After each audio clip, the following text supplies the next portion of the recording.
Pleasure to be here this morning. Started this project, I think it was July of last year, poking around in the Historical Society's research room, documents, and immediately saw how connected all the families are and were here, and which is something really special. You'll see here a QR code which takes you to the Resource Center online website. You'll get a chance to grab that again if you care to later. If you go to the next slide. So, history is about people, and genealogy connects people to history. Certainly what I found from my own experience years ago as I started this is that researching the history as well as the family lines within my own family really brought history to life and fostered a connection to the broader world and context of where we came from and how we came to how we are. And helps us learn from past experiences, which I learned a lot from, and people I talked to have really gotten into this of a similar sentiment. Here, the next slide, please. So what's different and special about this project? As I mentioned earlier, there are several families here that have been in the area for over 200 years, which is pretty unusual. I mean, all the places that I've lived in the New England and New York area, there may be some who have been and stayed in their area, the area where they originated from or where they started from years ago and moved on, but this is relatively unusual. The other thing too is that there are a lot of familial connections between all of these families. Now, if you're familiar with the PDS program, Finding Your Roots, or Who Do You Think You Are, or any of those, you'll notice that most of those, they start with one person and they march back. And they may wander over to siblings and cousins and great-grandparents and aunts, etc. But they don't go too far wide from that. So in addition to going straight backward through time, through the generations, this also reaches sideways and shows a lot of connections to related families. So in addition to one tree, you have others that are related by marriage, and you end up with a grove of trees. And so that's kind of what this is like. And certainly is getting into this and seeing the wealth of documentation in the Historical Society's research room really provided a lot of background information on the area and the role that people played and what they did for vocations, et cetera, and their places in history, and really presented a context of place for all of these people, and also provides an opportunity for people who may know they're from the area or are from the area and are unsure about their connections within their immediate family or connected families. It provides a resource to be able to do that. And so far, I've actually run into a few people who have been able to take advantage of that so far. So next slide, please. So what does the project consist of? There are an awful lot of materials that are in the Historical Society Susan Carson online research room. If anybody who's gone through all that, there are all these people files which have documents, newspaper clippings, a lot of stuff that was sent in by various family members to hold at the Historical Society, which are available online, and those have been there accumulating over a very long time. What is there now are descendant reports from the progenitors of the families that were in the area about 200 years ago, showing their ancestors as well as their descendants and connectivity across all of those. So in addition to the tree itself are reports which kind of paint that picture of how the family lines moved. Next slide, please. Another major part of this too are trees that are in the Historical Society's Ancestry.com account and are available to the public, particularly if you already have an account, you get in this kind of stuff, you can really do deep dives into these reports. Ancestry has over 3 million paying subscribers and millions of individual trees, so it's a huge resource. And a major part of that includes key documents which report marriages, births, etc., census records, There's also in some cases you will find wills with inventories and a bunch of stuff that really kind of paint the picture. And one thing too is that if you don't have an Ancestry.com account, you can go over to the computer room over here in the library, and you can go and use their computer to access Ancestry and poke around to your heart's content. So if you don't want to get a subscription, that's a resource that's available here at any one of the county libraries, including this one here. Within the online research room at the Historical Society on the website, these trees are huge. I mean, there's over 13,000 people across all of these trees. And it gets pretty unwieldy if you're looking for somebody to figure out who's where and where they fit. So to make your way through the grove of trees, there's an index of all these 13,000 people and a cross-reference to the specific tree they appear in. So if you want to do deep dive and poke around in family trees to verify what you already know or fill in some holes, you may find something here. So that's another resource to kind of help people navigate through that. Next slide, please.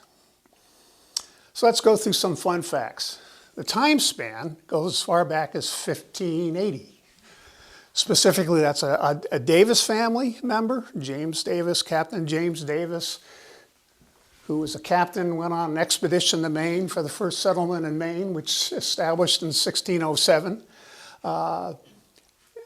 Also, other families that trace back to the European settlements in North America went to Jamestown and also Plymouth on the Mayflower. Obviously, a lot of people who had served in the military in various roles. So in here, identified specifically patriots who served in the Revolution. When we were working on some of the material for the burning of Fort Johnston and that activity, we poked around looking for loyalists and got some information on them as well as their families. Within that are Jacobites from Europe as well, and Huguenots are a few, as it turned out. They're Huguenots who ended up settling here. We identified specifically individuals who were part of the U.S. colored troops who were in the Southport area at the time and served. Also identify blockade runners. I'm sure not all of them, but whatever found so far and could connect in, they're in there.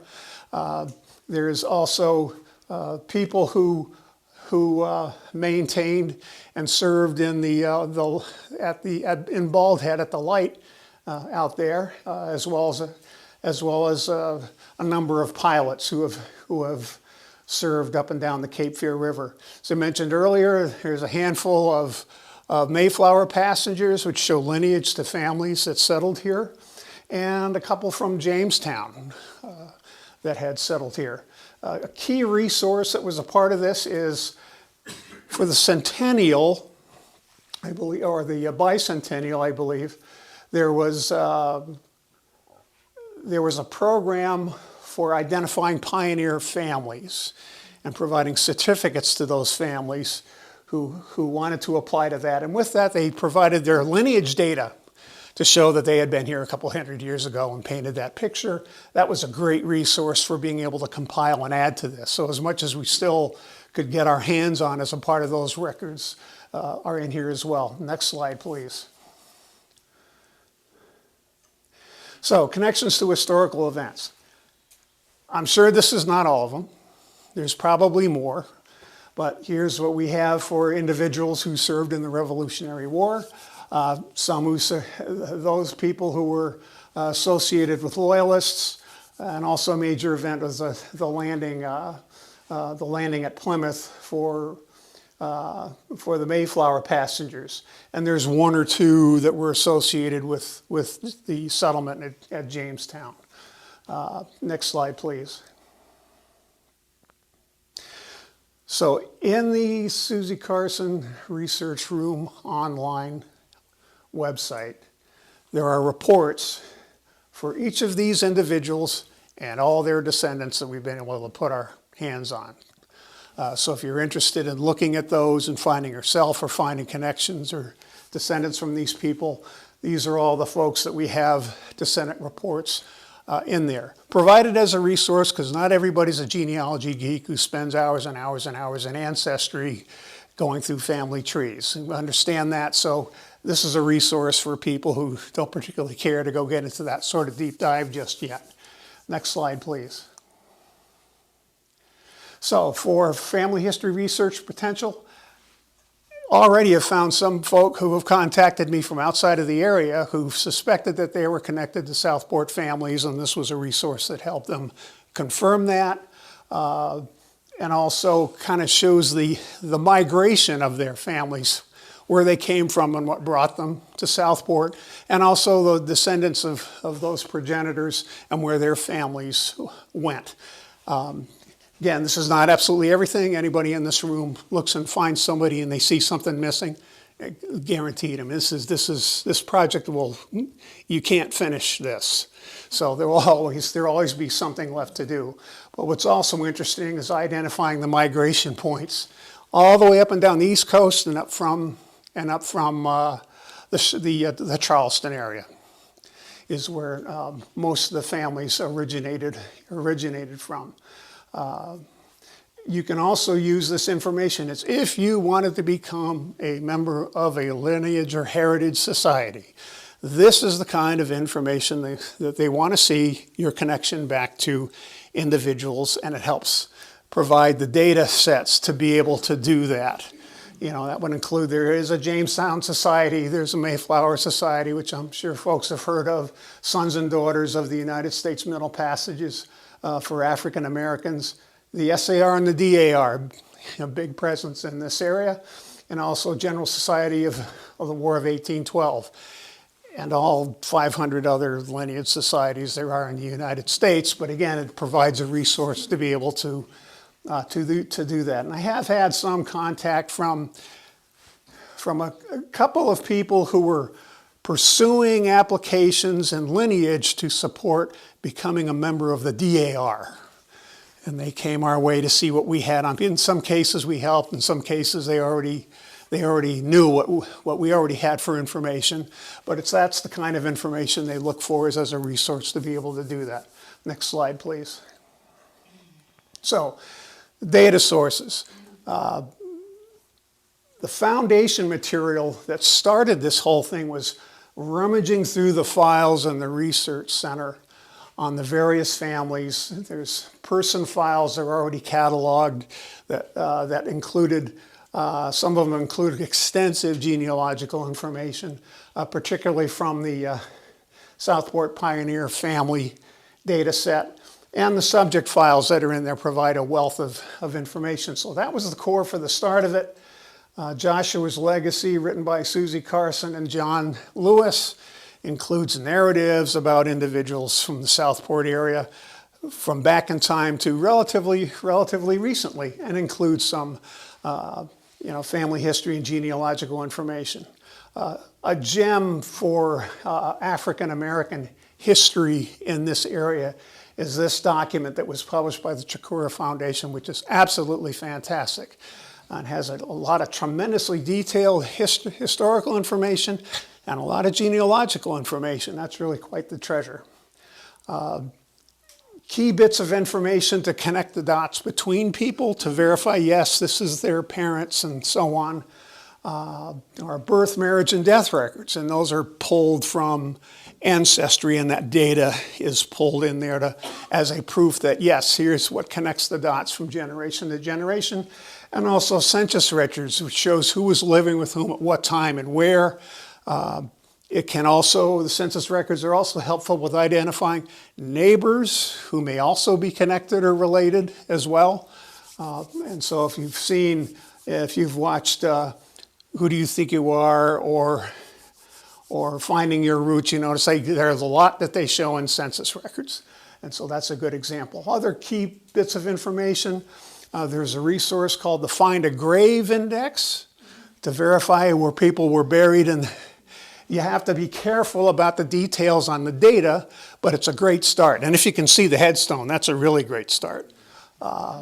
Military records, and also Freedmen Bureau records during the Restoration period. Another resource in verifying lineage back to Mayflower passengers were the books that the Mayflower Society has for 5 generations down from the original passengers, and finding connections to them. If you can find a connection to the gazillion people listed in the dozens of volumes of the silver books, then that is a means of verifying ancestry back to the Mayflower descendants. And also various regional and family histories, which you can find all over the place. Archive.org, public domain books, fantastic resource, incredible family and local history that you can find that are searchable, which are an absolutely fantastic resource. And all these pieces were used to kind of help, connect the dots, verify information, and show where families connect. Next slide, please. So there were a lot of people who helped contribute bits and pieces. This is what I'd like to at least mention. Key folks who really did a lot to help with this project. One is Susie Carson's daughter, Catherine Calvinson, who helped with the Sellers family and related families, and she's picked up the genealogy bug from her mother. And she's done a terrific job with that and was very helpful. Donnie Joyner was terrific. He has over hundreds of individual trees. They're relatively small, but hundreds of them. It's amazing, which are very helpful. Julie Newton, who's Art Newton, the local artists, his daughter, was very helpful with information she had. And also to get connections to U.S. colored troops. I contacted the curator, the cultural curator at the Cameron Museum, and they had been working on a project of identifying individuals who served in the U.S. colored troops, and he was a fantastic resource to help get that information. So I'd like to recognize those folks for their invaluable contribution. Next slide. So just kind of walk through what this stuff looks like so you can get a sense of it. Again, that's a code this is a QR code that on your phone will bring you to the Research Center website, but it's easy to get to. If you now particularly, it's much easier to get to with the redesign of the Historical Society website and getting to the Susie Carson Research Room. From there, you can get at these descendants reports, which are, they have a specific convention which paints the picture from the progenitor down to their descendants and so on. And there's dozens of them in there. There's a pathway to get to the Historical Society's Ancestry site. So if you use Ancestry, you can find it going this way, or you can just search on Southport Historical Society as a member in Ancestry, and you'll find this. And it shows all of the individual trees that are there. And you've probably seen pictures on TV and commercials and on various TV programs which show what the trees look like, and also in specific detail into individuals. So Liz, if you would pull up, let's start with the Research Room website. We'll walk through a couple of things. Okay, I'm just gonna get there from here. This is, I don't know how many of you been to our website. This is brand new yesterday. We just upgraded our website, so ta-da. And if you go there, like you said, to the Susie Carson Research Room, so we'll go there. Look how fast. Look how, isn't something? You don't even have time to get a cup of coffee. Okay. So as you scroll through from this page, this really provides an index to all the bits and pieces. And the place where most of this stuff is associated with the people, genealogy, and family files. So let's go there. And so here, these are the descendant reports that are there.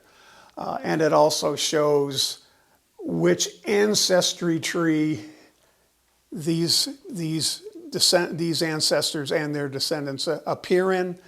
You click on any one of the links. Hey, just for yucks, let's do Abram Galloway.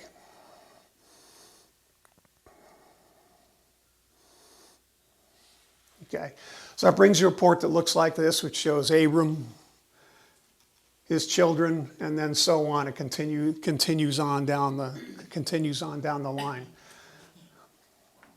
And a lot of these, this one doesn't, but a lot of them have indexes within them. So if you go back to the other, yeah, perfect. Okay. So as you scroll down here,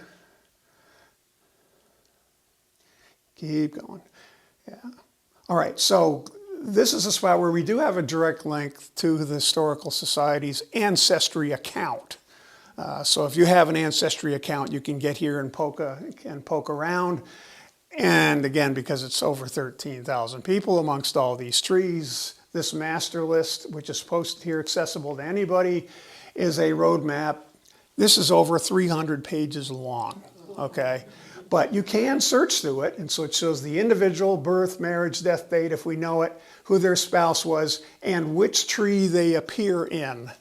So it's still a bit cumbersome, but better than nothing in spending hours trying to figure out which tree somebody appears in.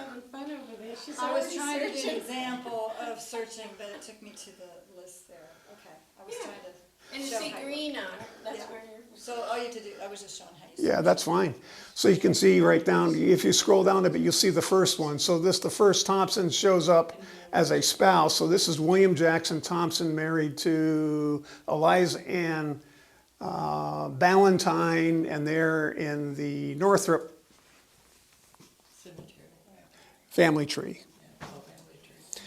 They may be in the cemetery too, I don't know that, but they may be in that cemetery. That's an interesting coincidence. So that'll be an example that you can download that file and then paw through it and figure out what you want to do. So let's go back to the research room page. How often is that master list updated? You said it's 300 pages. How often is it updated? You know, maybe once a month, and if I get through, like we just recently did some stuff and folded all that in, that added another 50 plus people. So it's really a matter, there's no specific time frame, but nobody comes off. So if you found something, you'll find them there later. But there's new additions to this that go in as we get time to do it. I mean, there's no specific schedule or time frame, and so it's a matter of if I have time and feel like doing it and somebody provides me some stuff to work with. When there's major updates, this list will get updated. Now, if you scroll down, we talked about the people files. These have been here for quite a while, and it's been continuing to build over several years, which is stuff taken out of file cabinets and boxes, scanned, and put up here. And making room for storage by being able to scan through stuff. I know Bob wanted me to personally keep stuff and didn't bite on that one. But so, you know, this goes into various families. And for example, let's do Asa Dozier. That's a good popular one. Bottom left, right there. Here we go.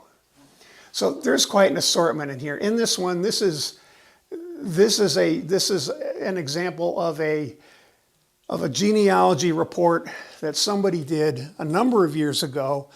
I don't know if this is one of them, but there was somebody by the name of Jim Ruark, who I think was learning ancestry when Susie Carson was here, and he's done a lot of these, and that was a great resource to pull in to all of this stuff. Let's see if we scroll through it and just see what else is in here. This is a bit of a grab bag. Okay, a number of these when you pull up, and they're tied to an individual, but you're really not sure what's in there until you get into it. I mean, just capturing it was a huge project. Is that the end of it, or anything else after that? I started reading it. That's not fair. Okay, so here's a couple of screenshots from that. Looks like this is from Find a Grave. Keep scrolling down, see what else. So, and in some cases, all right. So this is some historical context that was compiled and put in here. And these aren't all the same, but they're interesting. A number of these also have clippings from newspapers, personal letters that were sent in. Somebody said, gee, I got this box of stuff, I'm downsizing. Susie, take this box of stuff. And that's kind of what this looks like as you go through it, but it's a wealth of information in here. Now you know what our house looks like. It's getting better. It's only half a closet now. Only half a closet. So, all right, and here's just one clipping of information about what information is there about Asa Dozier back in the 1820 census, and all right, so not the greatest example, but there are some of the others in there. I know what I want you to pull up. I want you to pull up, go find the Davises. James. Let's look at James.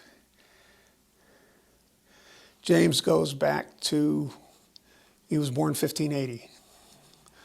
And there is clippings, and I believe in this one, if you scroll through it, and this just kind of shows the waterfall chart showing who all of his descendants are. Keep going. Just keep going until you get to a new section here. Yep, there's Jim Ruark's contact information. Somebody had made copies of this book, which gives a historical context to specifically around Virginia, which back in the day was everywhere, right?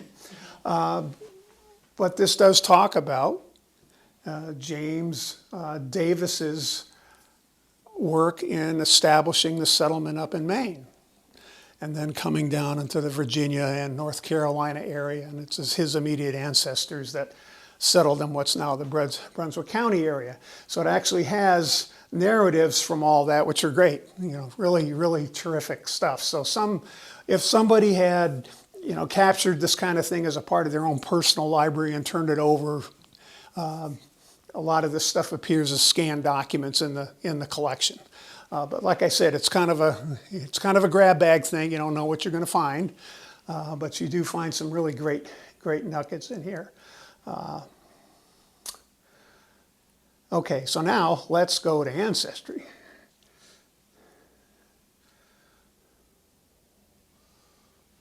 Okay, so as of today, this changes all the time. There's all these trees in there. This one was a tree that was done last touched 20 years ago by a volunteer. And these are all new ones that have appeared over the past year. This, like if you look in that index, it talked about the master list and said, gee, I found someone, they're in this list. Oh, I'll pluck on this one and I'll go see if I can find them in the tree. So let's go to Gore Davis Brown Galloway for yucks, and we'll go find Mr. Davis again. There you go. All right, this arbitrarily goes to William Brown, who was a progenitor of the huge Brown and related families of African Americans. This is not the tree I want you in. I pointed you to the wrong spot, so if you back up. So I want you to go to the other one. Okay, here we go. Yeah. Okay, great. So now if you do find in tree and you do James Davis. Okay, that's good. So the one with the historical societies. All right. So if they're the arbitrary visual cue, which I had been using to kind of keep things organized, but this indicates that, yeah, okay, there's an extensive document in the research room to go look at. So here as you poke down, you can go through the generations. So if you keep poking down below Tom Davis and James.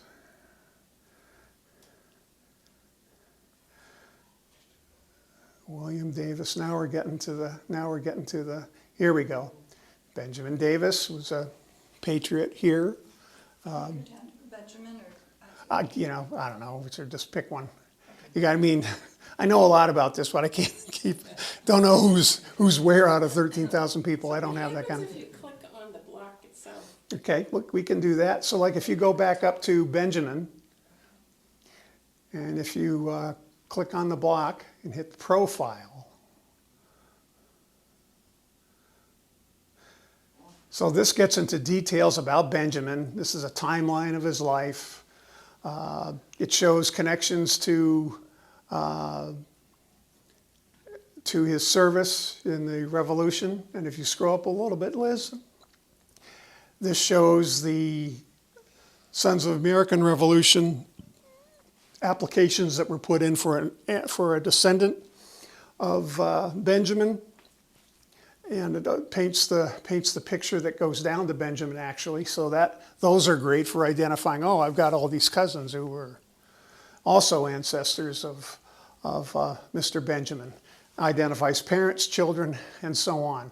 In some cases, if there was a prominent article or something that I found, you'll find a link to it here.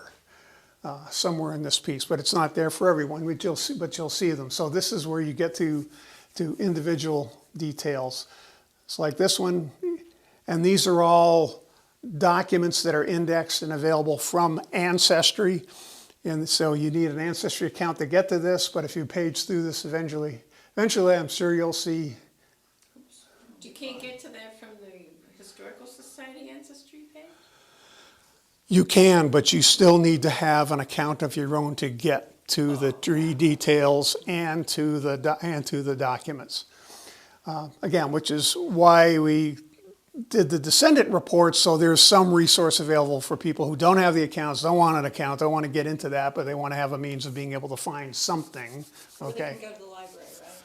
Or, yes, you can if you want to pick yourself up and head over to the library over here in the computer room. You can use their account setup to go and look at all this detailed stuff if you want. So you don't have to get an account, but you can go to a resource like a library will typically have, have access to Ancestry, and they just proved it for myself here this morning before starting up. So any one of the Brunswick County websites have these. And these also, and some of these this has a narrative describing his service, which is also interesting detailed information. All right, so we'll move on from that. You want me to go back to the tree? Yeah, sure.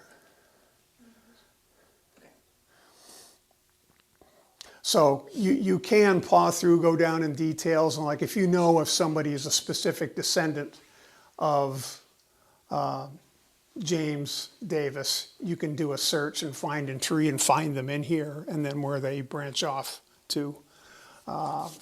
Again, the master index is helpful that way to kind of help you. Makes it a little bit easier. I mean, your probability of hitting on the right tree is pretty good because there's only two huge ones, right? But the index makes it a lot easier to do. If you're interested in going through this and you find something that doesn't look right, or gee, you have information that may be helpful, raise your hand, and we'll certainly pursue including some of that, which we've had a few times over the past year or so, and to extend this. And again, this not only goes way back in time, but it also goes in some cases to current descendants, okay, who are scattered all over the place, not just this area, but also in other parts of the country, which is how some other folks who contacted me said, gee, I saw this, can you help me find my way through? So it has proven to be a pretty good resource for people who, they know there's a connection, but don't exactly know how, and this can help do that. So.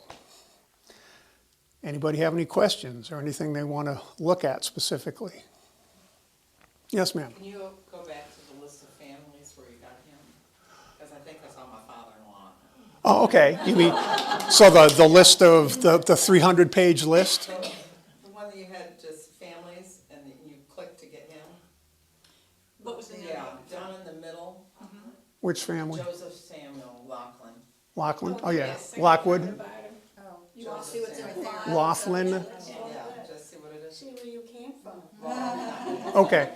So here's a case where this is somebody who was applying to get a Southport Pioneer certificate, and they provided all their lineage data in here. So if you scroll through, you'll see, yeah. Look at that. So they had, yeah, keep going. There's That's all more. there is.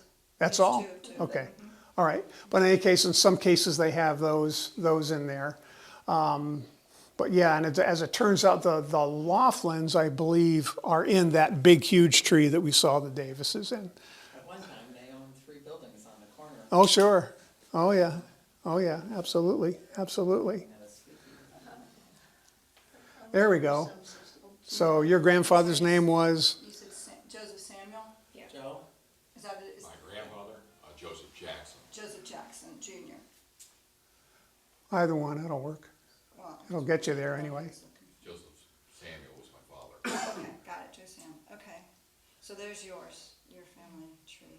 Oh, and do you have Joshua's Legacy there because that person is found in the Joshua's Legacy book? Yes. Yeah, so you'll see that. That's just a scan of the cover of the books. It's okay if you want to get into some narrative information, you can grab the book. You know, there's been some talk about making the contents of those books available online, but you know That's all about this one person? no, there's different bios. There's like dozens of bios in there, and this is one of them that's in there. So while going into that book to go and get details on the family, I said, okay, I'll go put an identifier there that shows that, oh, you can find more in that book about them. And in this case, here's, you know, the census records are only taken since the 1800s, so they don't go back a huge amount. But typically with somebody who's relatively current, you'll see a lot of census record entries. I mean, this goes from every decade from 1910 to 1950. And in this case, you know, this gives you a text transcription out of key information that's out of the census record. And you go to the image that's in the top left of that screen, and that'll show you the image record, the image itself No, it's the census. Yeah. for the census itself. And a lot of these, they have, you know, they have this index showing the individual and their children and also their neighbors, which can be helpful too.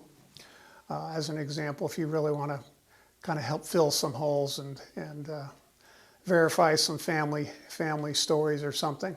But yeah, they have, you know, all the census records at least back to 1860, sometimes earlier.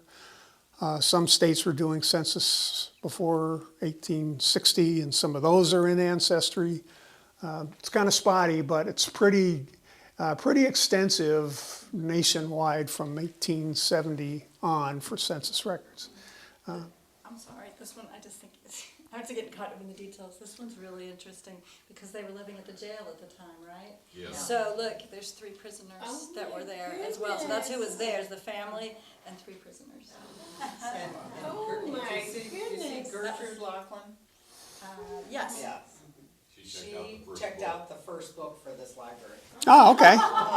Cool. The Cool. Southport Women's Club started the library, am I right, Pat? That sounds right. I mean, I read that somewhere and assume it's true. Sure.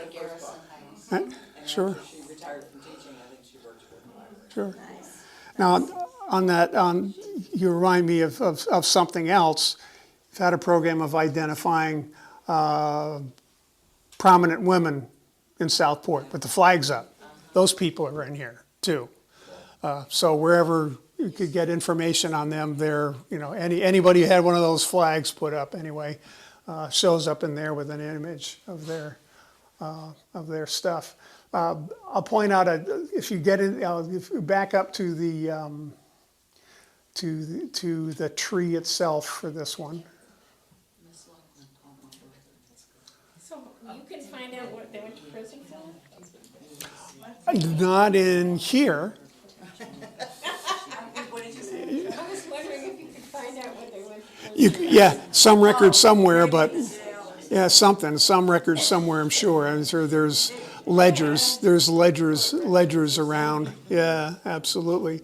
As a matter of fact, I was trying to get a hold of the original notes on the first 100 lot owners from that lottery, which is supposedly in the Historical Society website In Wilmington, unfortunately, they're having trouble getting their hands on it because of a bunch of problems there, but I hope they get a copy of that, which will help flesh out some of the other stuff that we have in here. So if you go up to this little menu bar up here, and you'll see one that says Gallery. Yeah, second one down, that's good. And just click on that. Okay. So again, a lot of this is sort of arbitrary. This shows images that are connected to people, in some cases documents. You know, anybody in Joshua's legacy has got this tag to them. Some of the more prominent people, like again here, Kate Stewart, and here's Margaret Stevens is there, and Susie Carson is there. And I do have an image there associated with pilots in here, and wherever we could get our physical hands on an application for Pioneer family recognition. That is in here. That is in here as well. Louis Moore Bacon had a Southport? He's connected to the Moore family, and there's Moores all over. Okay, so there is a connection from some Southport families to Roger Moore, and yeah, Randy's there. People know Randy. Okay, they did find by accident. If you scroll down a little bit, there's a rather distant sideways connection to George Washington that you'll find in the huge 9,000 person tree. You know, it's like 20, you know, so if you want to say, gee, I'm, 10th cousin 9 times removed to the wife of somebody, the connection is to his mother in the Ball family. Okay, so, that shows up there. 1812, War of 1812, individuals, of course, gotta have this is a portrait I took when we recently made an unplanned visit there. So if you, for example, gee, I want to see who's in there, who's identified as a Cape Fear pilot, if you click on that, now we're getting to the advanced class here. And over here, as you can see, it's a small list. I know there's an awful lot more than 4, okay? But that's who we have in here, Okay, so you can find, if gee, I'm interested in seeing who all the patriots are, that's a rather extensive one. If you back to the main gallery and look for the SAR plaque that's there.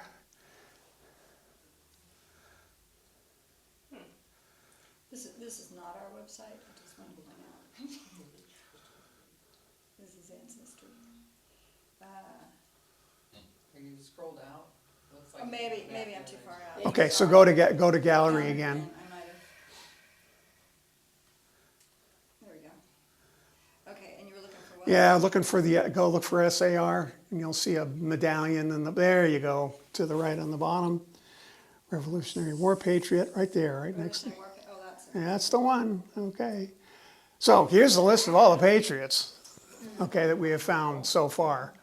And what's been a great resource for that is one of the best databases is the DAR genealogy database. Absolutely fantastic. Because once you find a connection to a patriot from one person, you'll also see, there are a bunch of other people who got membership with that same person as an ancestor, and you can find family connections that way. So a lot of these people were found by doing that cross sideways connection. So, for those who really get into this, I mean, you can spend the rest of your life just digging through stuff. So if you're, Mary Buck, there are a couple of women in That's here. what I was curious about. Is it with her husband or is she? Oh, she's DAR. she was, yeah. She was. I mean, I just grabbed but it does show if you wanted to go see in the DAR database, you can go look her up by that ancestor number and poke around in there if you want. So just to kind of, again, to show the relationships here. And of course, Mr. Smith is there, of course. And the Lords and Howes. Needham Goss is one of my great authors.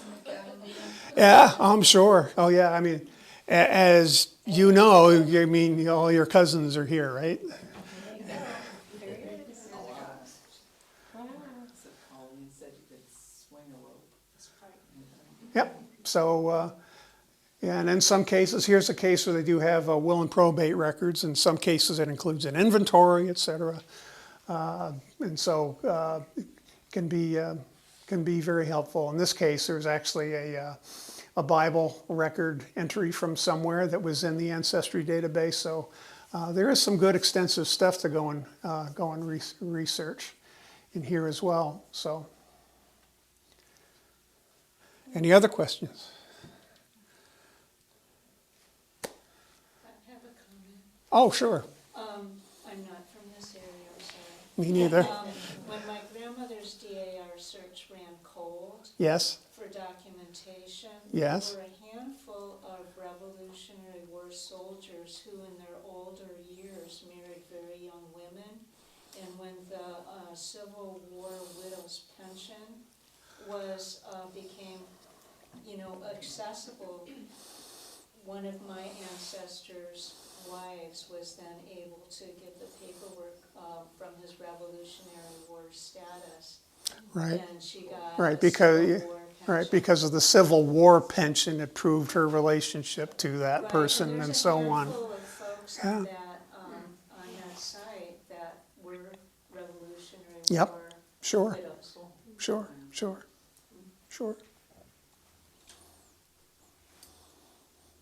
Oh, that's all. Thank you very much for coming.